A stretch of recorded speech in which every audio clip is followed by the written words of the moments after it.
Hi everyone, welcome to my review of Quentin Tarantino's Kill Bill Volume 1 in 2003. So here we are with the set. Yes, I know, very cheap looking kind of double pack here. But today we'll be reviewing Kill Bill Volume 1. Of course, these two films were part of the same production. The fourth, technically, and fifth Tarantino, if you separate them. And of course, they were released, 2 separate years, 2003 and then 2004, basically due to runtime kind of issues, because it was, of course, combined it is about 4 hours. And yes, I think actually it works out better like that anyway, because of the ending and everything, and it's just better, split into 2 parts. But yes, basically back for another review here. Kind of I've not done one for quite a few days now. The Happening, the Shyamalan film, did not come. It's not come yet, and I was going to be reviewing that, of course, continuing the Shyamalan series. Don't know where that is. Lost in the post. I don't know, but something's happening there. And yeah, basically this is the film that I had planned to watch today, which is Friday. As a rewatch, of course, to continue the Tarantino series. So yes, this is one that I've been looking forward to reviewing. I rewatched it again tonight, and of course, Kill Bill Part 2. I'll probably be watching that.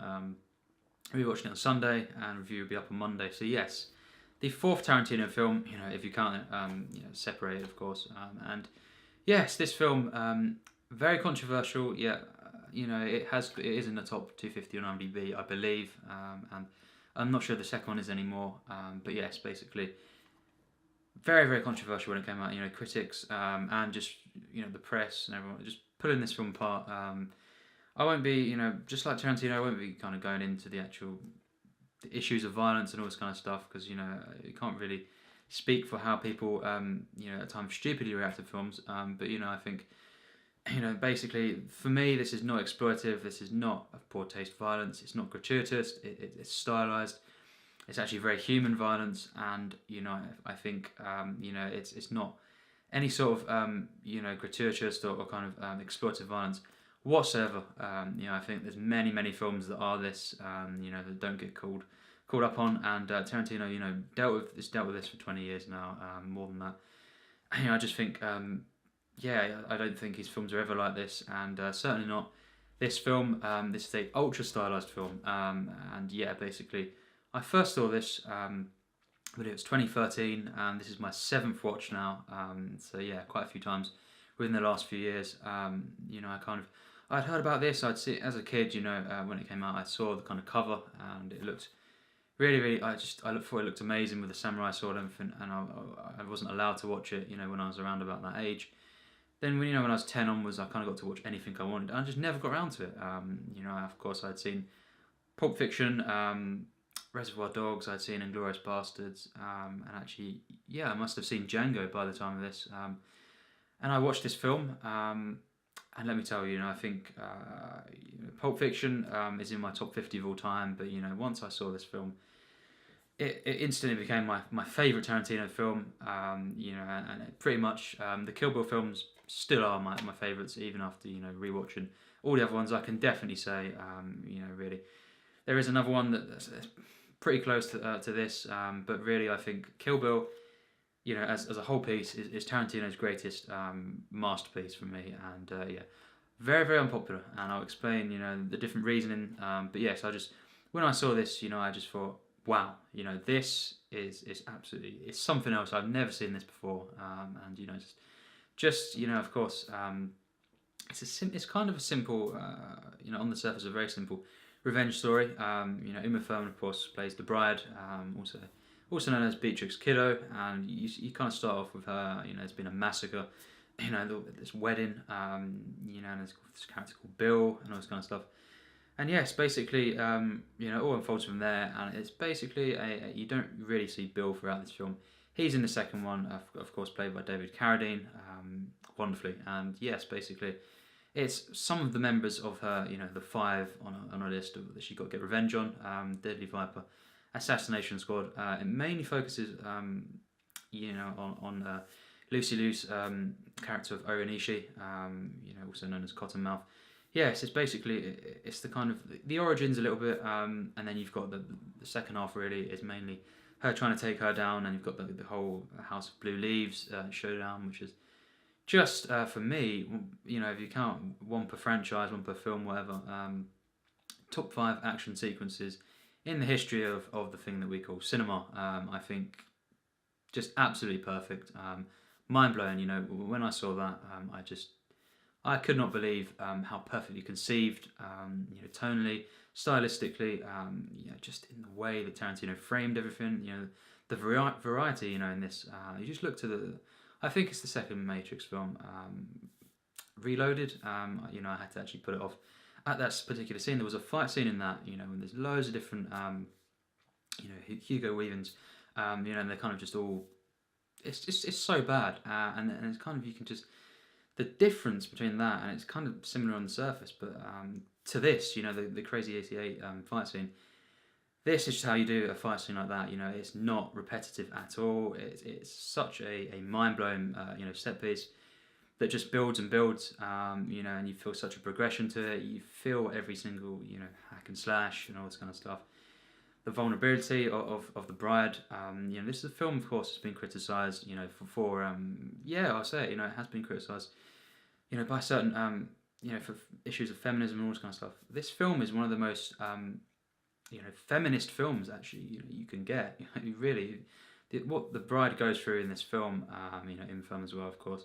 She gives one of the best performances of all time, by the way. She's just one of the very best action heroes, and what she goes through in these two films, and then the fact that she overcomes this, she goes through this, after getting beaten down, all this kind of stuff, and she still comes back strong. It's the whole idea, of course, it's kind of empowering and everything. I don't know how it can be criticised for that at all, really. It's so amazing that Tarantino done this, and it's such an amazing film. It's so epic, beautifully human, and the second one, it delves into the kind of the drama even more, and the humanity of it all, and it's just, I think that whole action set piece, of course, as I've said, it is so good. But just this whole film, there is not a frame out of place. The use of music, of course, Battle Without Honor of Humanity. That is just, when that comes on, that's just one of the defining moments for me in cinema. And without a doubt, this is one of the 10 best films of the entire century, the 21st century. And I think, yes, it is Tarantino's best. This whole part 1 and 2. This film. It's more of an action film, of course, and it has been praised by most for the action. But it's not just that. I think this has got so much. It's kind of the mythology of it all. It's so well kind of portrayed on the screen. Tarantino, he just kind of he draws you in at first, and he tells it in non-linear, of course, kind of structure again, the storytelling. This film hasn't got, if you really want to say, it hasn't got loads of story, but it's all kind of how it's told, of course, which is the most important thing in cinema. Storytelling, the way that Tarantino tells this, you could say on the surface, very, very simple story of revenge. It's just absolutely unbelievable. It's genius, and for me, this is, as a kind of, as I say, as a whole, part 1 and 2, the best Tarantino script, I think, actually, even surpassing Pulp Fiction. I've never been as invested in dialogue from a Tarantino film as in these two films. Kill Bill 1 and 2. If you take them into account, the way that I was invested in the characters, even though they weren't necessarily on screen, like Bill, of course. Of course, Bud as well. He makes a very, very small appearance, but just the way these characters are built up through the exposition, just the whole kind of mythology of it all. The legends of old kind of thing. It's quite a short film, and there's quite a few characters involved, but you kind of, even the ones that aren't main in the film, I guess got such a sort of, got drawn into the kind of world, the universe, and just so invested in these characters, even the ones that weren't in it.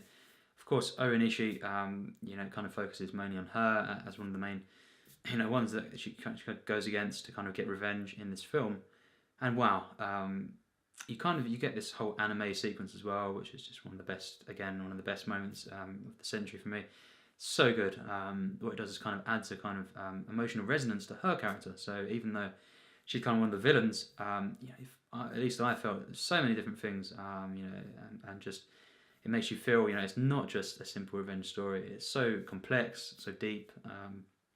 It's very, very balanced in that sense. You get kind of, I got invested in and kind of felt stuff for the people she's trying to tick off, and you know what she of course wakes up from a 4-year coma, and you know she's hell bent on taking everyone down, and I still kind of felt stuff, you know, across these two films for all of the characters really, you know, even the villains, and that is just a testament to how Tarantino brings a humanity to it as well. You know, I think this film for me is actually really, you could say, the most human Tarantino film.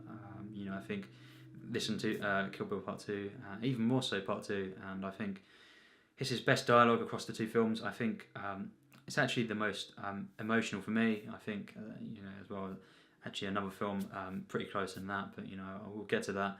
And yes, I think the way this film is shot is hands down you know, Tarantino's best cinematography. What he does in this film, you know, is just some of the 30 best, really, cinematography in films. You know, I think across the two, it is just wonderful. You know, he incorporates, of course, black and white into the film, which is mainly because of the kind of censors and everything, and you know, he had to kind of tone it down to kind of get away with it. You know, there's a lot of blood in this film, you know, and of course, as I say, it's ultra stylized, but there's moments in the kind of the main fight where he has to kind of course do black and white, and then he goes to kind of neon sort of lighting as well, and it's just so varied, and he kind of stylistically, you know, you've got so much variety there, and it works perfectly. You know, I think the fact that went to black and white as well, it's so amazing. You know, you've got so many different layers within that fight scene. It's just wow, and just the kind of framing of all this. You know, the zooms. You know, they never feel out of place. You know, of course, the effects when it kind of does. You know, the siren noise and everything, and just the way this film has been edited is hands down the best Tarantino editing.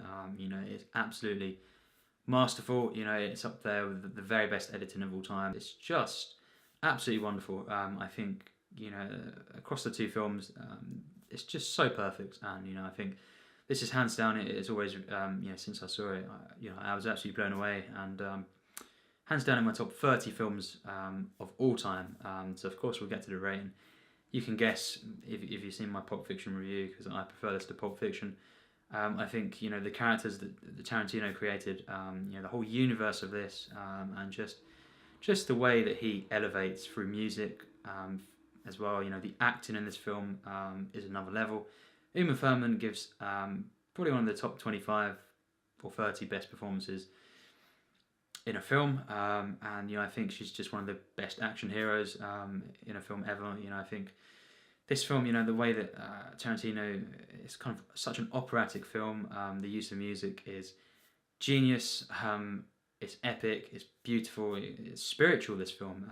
Yes, this is a revenge story, and it's a spiritual film as well. You know, there's just so much warmth in it, there's so much heart. For me, along with another film that I'll get to, this feels like the Tarantino film that he poured his heart into the most. I think the most passionate, you know, I think really for me his most emotional films, and you know, I think I just think the dialogue is even better.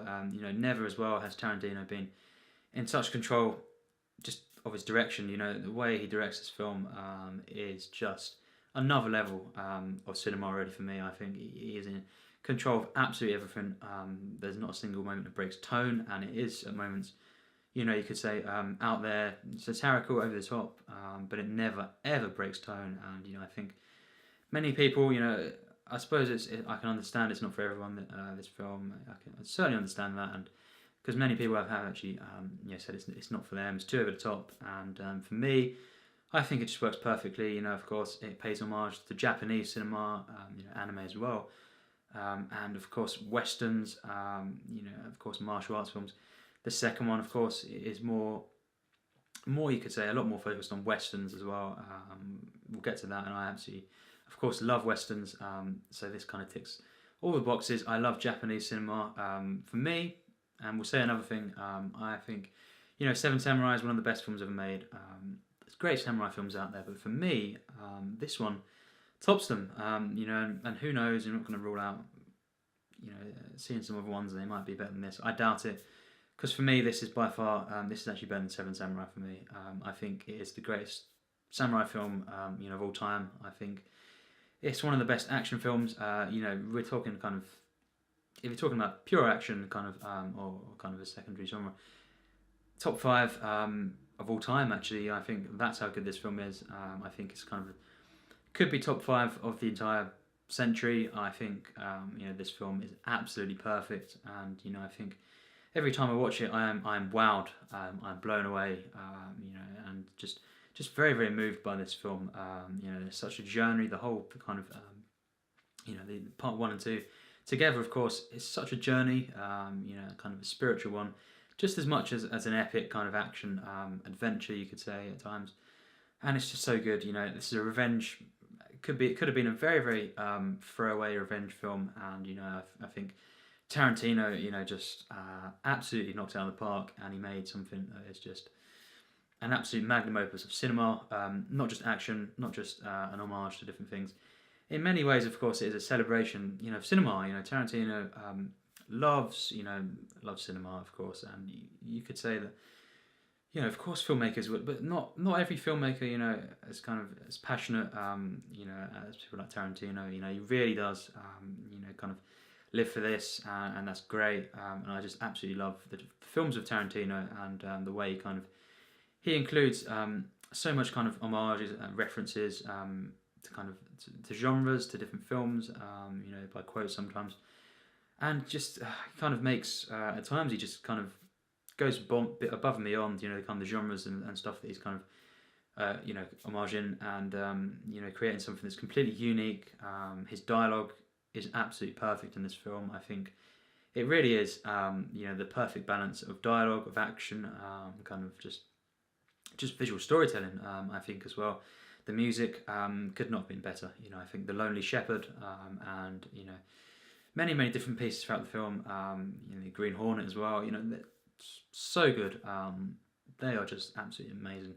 I think some of the best film music, really. The whole soundtrack to these two films are definitely in my top 25 film, kind of soundtracks really of all time. I think the way Tarantino uses all these pieces, Ennio Morricone, of course, in the film as well. It's just perfect. And of course, the second one is more kind of Morricone scores as well there that he's kind of put in there. The second one for me has actually got even better music, and we'll get to the second one. Going to review them separately, because they are two different releases, and as well, for me, I'd probably, even if it was one film and it kind of had if there's like an intermission, for example, if they were actually shown, of course there is the Bloody Affair as well. I've never seen, but yes, I would still be reviewing them separately, because really they are very very different, in terms of tone, in terms of the amount of action and drama, and just the way that kind of where it goes with the story. I think this film, of course, for me, it's just one of the best films ever made. Not everyone's going to agree with that. It's probably going to be quite controversial, but for me, this and Kill Bill 2 are Tarantino's greatest magnum opuses. So overall, I think I'd have to give this film an easy 100% plus. Tier S, my absolute highest rating. There's no question. I think this is one of the best films ever conceived in cinema. It is perfect in every sense. I think it's an emotional action film that and that's very very rare for an action film. These two combined, kind of revenge, to be this spiritual, this deep and complex. I believe it really is. This whole journey. The second one as well. Once you've seen that and you kind of rewatch this as well, and just watch them as a whole. I think. Really, once the story kind of reveals itself as well, this is definitely one of the most human, complex, deep, kind of inspirational action films ever made. I think the way this film is shot and edited is hands down. It blows Pulp Fiction, Reservoir, all this kind of stuff out of the park in terms of that. The visuals, the use of music, I think as well. Django and this have the best soundtracks, but really. This is probably the best Tarantino soundtrack, this and Kill Bill 2. I think the use of music, it's operatic, it's just spiritual, it's epic when it needs to be, and it's just... This film is as entertaining, really, pretty much as the century's ever been. I think it's just one of the best shot films of all time. This film, the characters, just even when she visits, of course, the people to... I'm not going to ruin it and get into it, but the Hattori Hanzo sword, the whole making of that, it's just it's some of the best moments in cinema. the warmth that is there, you know, the kind of the spiritual feel, you know, and just how sincere this film is, you know, and kind of what it says. It's such a kind of, you know, just inspirational film. I think it means so much, you know, and it's not just a kind of action revenge story, but, you know, as that, it really is the best in terms of revenge films. You could say, yeah, the best ever made for me. I think there's never been a film with you know, sophistication in terms of the direction, cinematography, the script that is a revenge, you know, film on the level of this. You know, I think it is absolutely mind blowing. The kind of what Tarantino does, he pays homage to so many different genres, cultures, cinema, you know, world cinemas, and just, you know, westerns. It's just so wonderful, this film. It's a treat. It really is a celebration of cinema, but something that, you know, we'll never ever see because there's only one Tarantino. You'll never see it again. This film just, you know, when I saw it, blew me away, and yeah, it's just really this is the 7th time I believe now that I've seen it. Within you know, since 2013, my first watch, kind of end of 2013 as well. I'd heard so much about it, and it exceeded my expectations. You know, I think, yes, it's very, very controversial, and that's fine. You know, if you don't like it, it's not for everyone. But for me, there's no contest. You know, this is definitely the best Tarantino, you know, films ever made. This and Kill Bill Part 2, and I just think, what do I prefer? The Part 1 and 2. You'll find out in the next review. You know, Tarantino review. I think.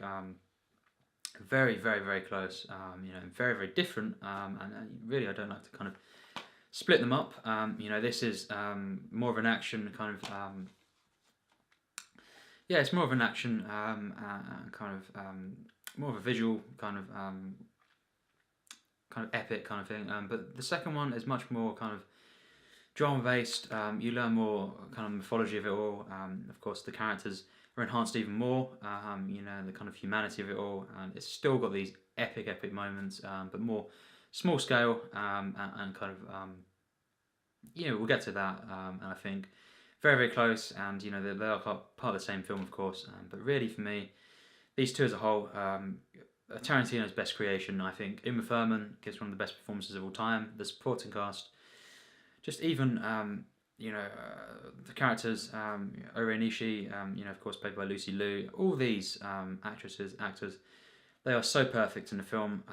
Not a single moment out of tone, and it's just one of the best conceived films of all time. It is beyond perfection. It is a magnum opus for me, and very controversial to say it's Tarantino's best. I've never seen that on a list ever. You know, I think this is less and less popular. You know, now I think, unfortunately, yeah, I think. It's probably this and Kill Bill Part 2 are now the least popular Tarantino's, I think, you know, when you look at rankings, apart from Death Proof and kind of Hateful Eight, maybe. But, you know, Jackie Brown's more popular than this now, you could say.